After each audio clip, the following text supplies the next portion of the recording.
Bonjour, nous sommes le mardi 26 mars 2024 et nous allons parler d'infos de l'autre côté de l'Atlantique, aux États-Unis, dans une ville portuaire nommée Baltimore.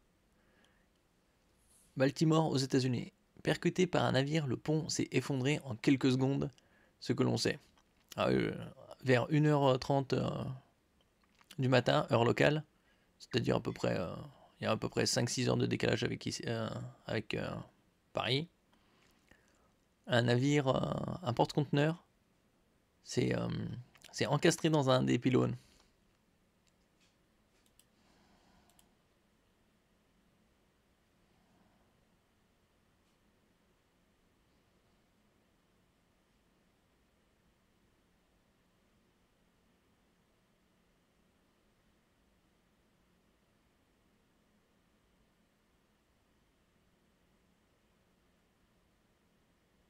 Si on peut voir encore le trafic là, même si c'est 1h30 du matin.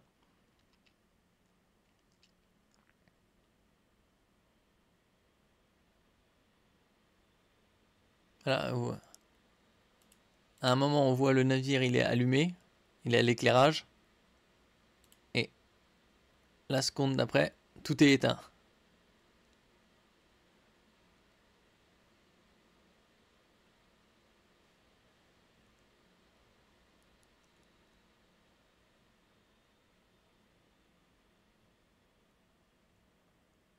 Et on voit qu'il se dirige vers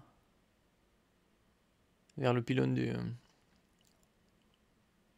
du pont. Là on voit les voitures arrivent.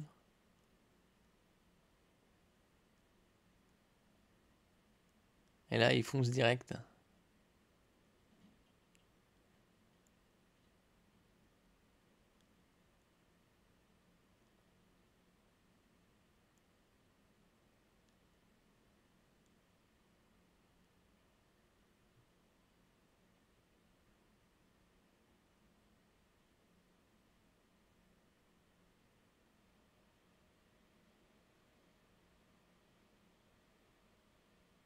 Et là, le pont s'effondre, quasi instantanément.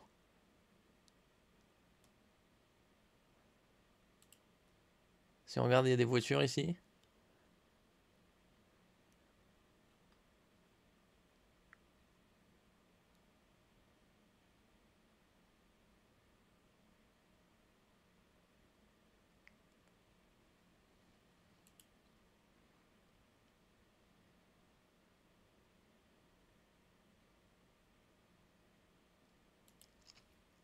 Un important pont autoroutier de Baltimore, sur la côte est des États-Unis, s'est effondré tôt mardi matin après avoir été percuté par un porte-conteneur, entraînant des véhicules et des personnes dans sa chute.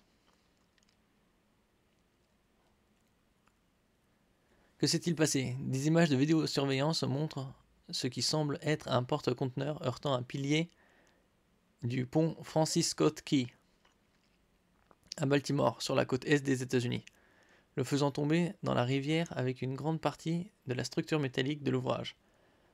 On aperçoit des lumières qui semblent être celles de véhicules sur le pont avant qu'ils ne se déforment et tombent par morceaux. Vers 1h30 heure locale, 5h30 GMT, Greenwich Meridian Time, c'est-à-dire heure de Londres. On a été réveillé par une espèce de tremblement de terre et un long fracas retentissant, a relaté un riverain, dont les fenêtres donnent sur le pont cité par CNN. Le pont a 4 voies et long de 2,6 km, donc c'est pas un petit pont, hein, ça se voit. Au sud-ouest de Baltimore, grande ville industrielle et portuaire américaine dans l'état du Maryland, à environ 60 km au nord-est de Washington. Oui, Baltimore est connu pour sa ville, pour son port, puisqu'ils ont construit pas mal de navires pendant la Seconde Guerre mondiale surtout.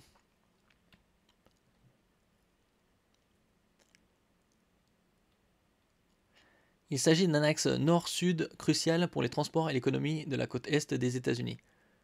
Il porte le nom d'un enfant du pays, Francis Scott Key, qui a écrit les paroles de l'hymne national américain The Star Spangled Banner.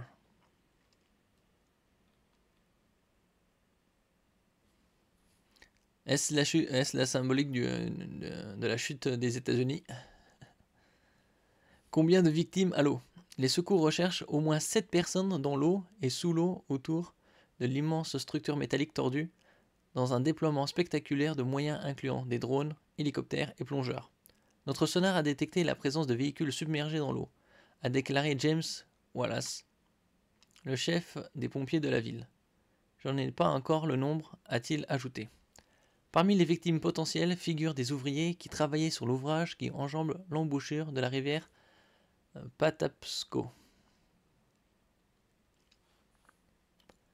Les gestionnaires du navire battant pavillon singapourien ont déclaré mardi qu'il n'y avait pas de blessés parmi les membres de l'équipage. Tous les membres de l'équipage, y compris les 2 pilotes, ont été retrouvés et aucun blessé n'est à déplorer, a écrit Synergy Marine Group sur son site internet. Alors il y a plusieurs hypothèses quant à cet accident. Certains pensent que c'était une cyberattaque, d'autres que c'était délibéré. Bon, plusieurs théories quoi, comme d'habitude.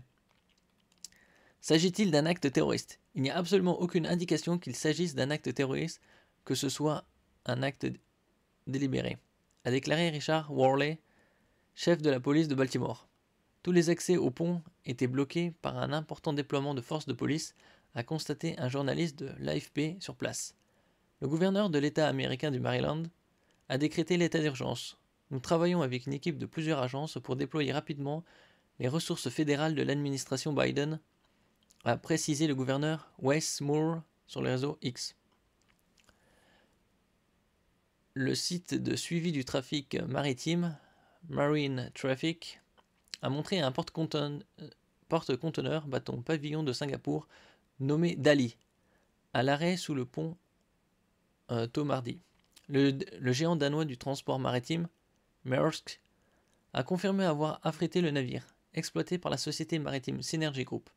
Nous sommes horrifiés par ce qui est arrivé à Baltimore et nous adressons nos pensées aux personnes touchées, a écrit Maersk dans un communiqué.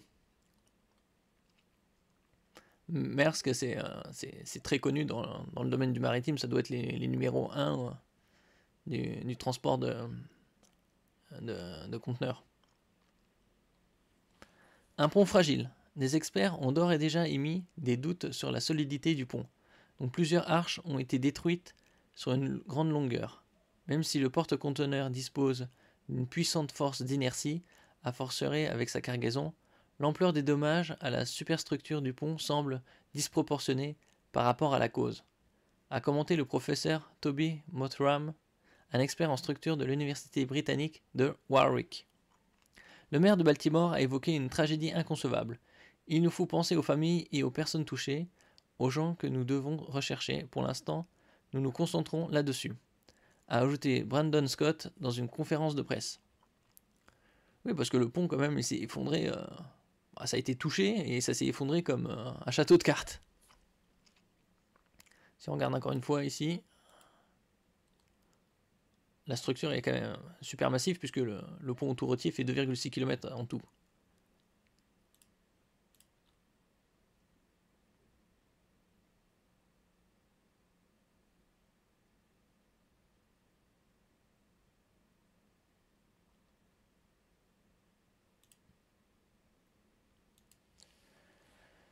Merci pour votre écoute. N'oubliez pas de mettre un j'aime, un commentaire, de partager et de vous abonner à la chaîne. À la prochaine fois.